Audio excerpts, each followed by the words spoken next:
RLOs, like here with the ones Bahati is leading or others, can often be the enablers, not just to mobilization or digital skills, but like also providing the space and all of that. One of the things that we are doing, we realize that there is a lot of there's pocket of efforts in terms of digital skilling and digital jobs, and especially within the refugee camp context, and particularly in Kakuma, for example. But we didn't know who is doing what and their capacity in terms of digital skilling as well as placement for digital jobs. So what we did just to pull the refugee-led organization into a capacity building program is to run an innovation challenge for decent digital jobs, inviting local organizations, including refugee-led organizations that have innovative solutions that is promoting decent digital jobs. I just want to hear from you, maybe some of your comments or perceptions on how this relates to digital rights and the work you are doing with iWorkers. When we talk about digital jobs, there's been an evolution, which is really, really exciting, because now we are here with iWorkers, which is now a formal community of digital workers. And I would say that when you think about, and this is also from the experience that we have learned, is that when you go to these digital platforms, first of all, the first thing that is really, really hard is to navigate the platform themselves. Remember, these are global platforms. They have their own policies. You have no say. So you have to follow what exactly they're telling you. So sometimes it becomes very, very hard, even to the point of just positioning yourself. Like, how do you put your headline? Who are you? What are you offering? You know. So and it's one of the reasons we have this community, to show you that because you are not, no one is verifying your skills. You're the one who's saying, I am a transcriber, and then you're supposed to go straight to a client and tell them, I can do this for you. So that navigating of those platforms becomes very hard. So think of it for us, and then I'll think of it as when you're a refugee, right? And then you have people who maybe, like I have experiences with the refugees from Dadaab. There's the language barrier. And so I would want to say also, I don't know if I'm mixing things up, but when you're a refugee and no one is hand-holding you to tell you which kind of skill set you require to be able to be relevant in this market, it becomes really difficult. How do we create a sustainable livelihood that is not just digital, but also looking at what they can do at the different communities?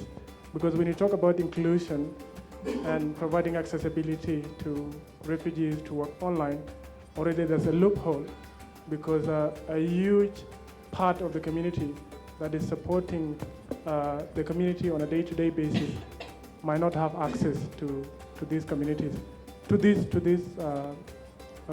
available jobs online, because of the underlying reason that we are all aware of.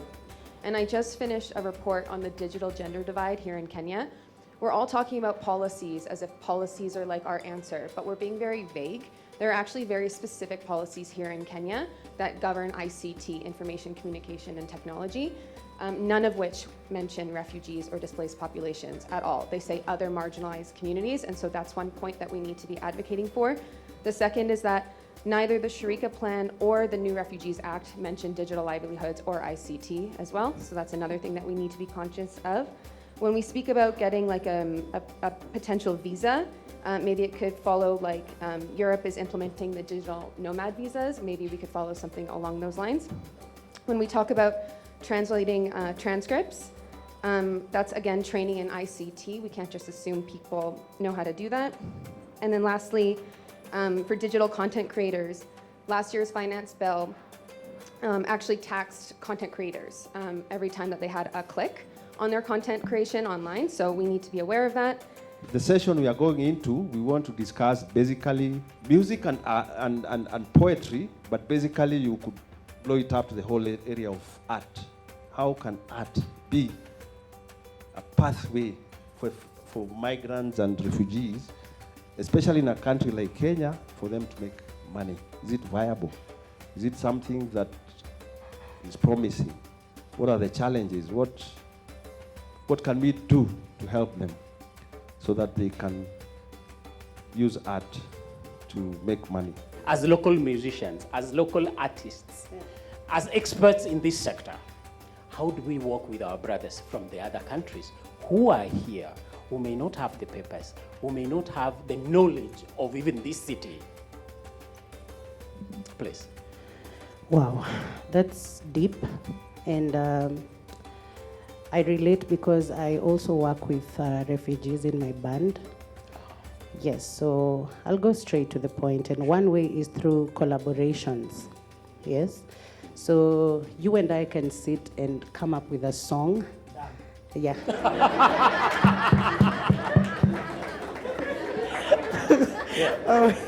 Yes. Yes.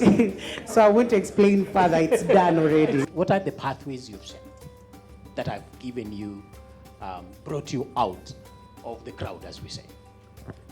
Okay, thank you. First of all, I started my music career back home in Burundi. And actually, music is something that made me to come to Kenya, to flee the country. Okay. I fled because of music.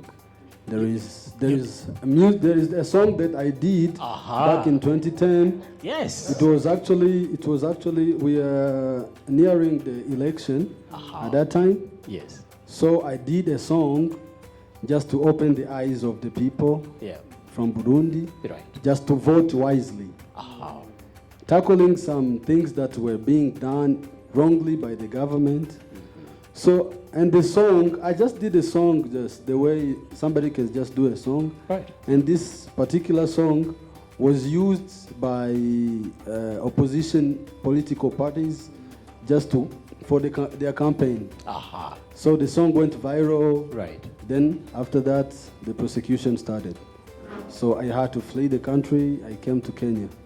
So arriving to Kakuma, it was a new place. Yes. So first of all, I had to adapt myself with the new environment.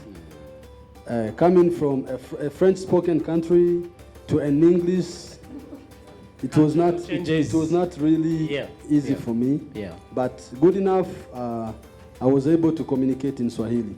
For today, I can say that I will learn a lot of things from music, from artists, from poetry. And my thought is, I can say that today events was very good in terms of to see our young youth, our young refugees are presenting their talent in front of more than 100 people without even fear. That is something amazing for us. And I can say also that you see, refugees has talent. Refugees has things that they do better. But because of the opportunity, they can't showcase those talent through maybe events, through maybe performance and something like that.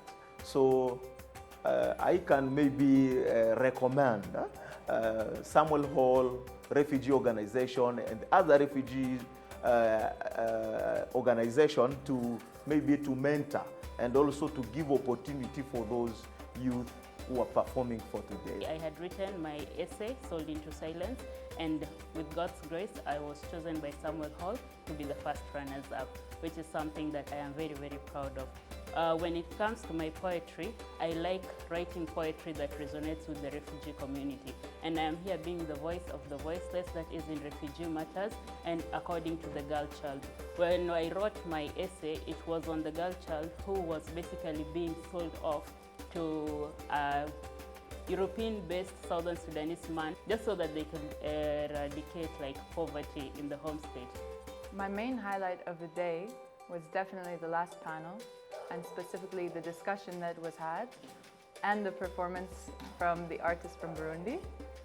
And my main takeaway from this is that refugees, creative refugees need more exposure, they need more funding, and there needs to be more RLOs that assist in creative outlets.